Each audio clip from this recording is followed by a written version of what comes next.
আসসালামু আলাইকুম। আজ আমি আপনাদের সঙ্গে শেয়ার করব একটা ভ্যানিলা কেকের ডেকোরেশন। তো সাথে সাথে কিছু টিপসও থাকবে।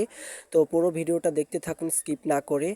তো প্রথমে এখানে আমি 1 পাউন্ডের একটা সফট বানিয়ে নিলাম, মানে কেকটাকে বানিয়ে রেডি করে রেখেছি। তো এখন একটা স্প্যাচুলা দিয়ে সাইডের অংশটা ভালো করে উঠিয়ে নিব, যাতে বেশি জোর দেওয়া যাবে না, যাতে করে আমাদের কেকটা যাতে ভেঙে না যায়।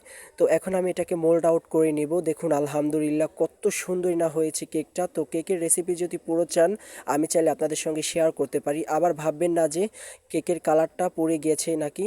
তো এটা কিন্তু পুড়ে নাই, অনেক সফট হয়েছে। এটা আমি ভ্যানিলা একটা কালার এনেছি। তো এখন আমি মধ্যে থেকে এটাকে স্লাইস করে নিব। তো এটা হচ্ছে একটা টার্ন টেবিলের উপরে রেখেছি। তো 2টা স্লাইস করেছি, আপনারা চাইলে 3টাও করতে পারেন।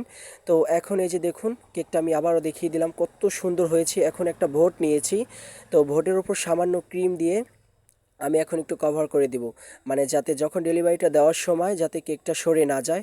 তো নিচের লেয়ারটা আমি দিব উপরে, আর ওপরের লেয়ারটা দিব নিচে। তো এখন আমি দিয়ে দিলাম বেশ সুন্দর করে। তারপর আমি এখানে মিল্ক সিরাপ বানিয়ে নিয়েছি। তো মিল্ক সিরাপটা দিয়ে দিব। আপনারা চাইলে কিন্তু এখানে চিনি আর পানি একসাথে করে বানিয়ে সুগার সিরাপটাও দিতে পারেন।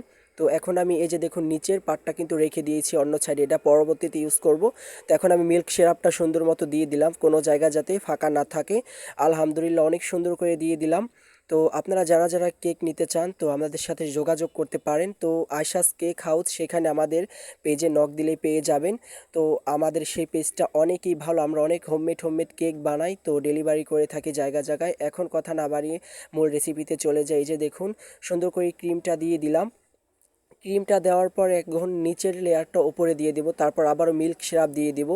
আপনারা আবার বলতে পারেন যে মিল্ক সিরাপটা কীভাবে বানালাম। তো গুঁড়ো দুধের মাঝে একটু রসমালাই ফ্লেভার দিয়ে সাথে একটু চিনি দিয়েছি, চিনি দিয়ে একটু ব্যাস একটু নাড়াচাড়া করে নিলেই সিরাপটা তৈরি হয়ে যাবে। তো এই সিরাপটা এতটা মজার হয়, মানে এমনিতেও খাওয়া যায়। তো এখন আবার সামান্য একটু ক্রিম দিয়ে ক্রাম্ব কোটিং করে একটা সাইডে রেখে দেব, মানে ফ্রিজে এটাকে রেখে দেব প্রায় 2 ঘন্টা পর্যন্ত। আপনারা চাইলে কিন্তু আধা ঘন্টাও রাখতে পারেন। তো অনেকের কেকের ওপরে দেখি গুঁড়ি গুঁড়ি উঠে যায়, তাদের জন্যই এই টিপসটি। তো এখন আমি ফ্রিজ থেকে কেকটাকে নামিয়ে নিয়েছি। এখন পুরো ক্রিম দিয়ে এখন কেকটাকে কভার করে ফেলবো, মানে মূল ফিনিশিংটা এখন আমি দিয়ে দেবো। তো এই যে দেখতেই থাকুন কেকটা কত সুন্দরই না হয়েছে। অনেক দিন হয়েছে আপনাদের সঙ্গে কোনো লং ভিডিও শেয়ার করা হয় না।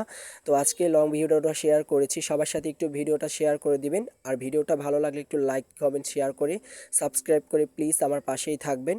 তো এখন কেকটাকে মূল ফিনিশিংটা দেওয়া হয়ে গেছে। তো আমার ফিনিশিং দিতে বেশি টাইম লাগে না আলহামদুলিল্লাহ আপনাদের দোয়ায়।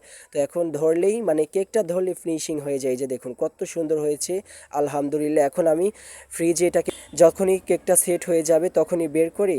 মানে কাস্টমার চাইছিল যে কোনো ফুল হবে না, জাস্ট গোলাপি রঙের একটু, মানে কয়েকটা লাভ হবে। তো কয়েকটা ছোট ছোট লাভ এঁকে নিয়েছি। লাভ এঁকে সাইড দিয়ে একটু ডার্ক চকলেট গুঁড়ো করে আমি দিয়ে দিলাম। তো আজকের এই কেকটা কেমন লাগলো আপনাদের কাছে, তো এটা একটু কমেন্টে জানিয়ে দিবেন। আর ভিডিওটা ভালো লাগলে আমি আবারও বলেছি যে একটু শেয়ার করে দিবেন সবার সাথে কষ্ট করে। তো আজকের এই কেকটা কেমন লাগলো একটু বলে দিবেন। আল্লাহ হাফেজ।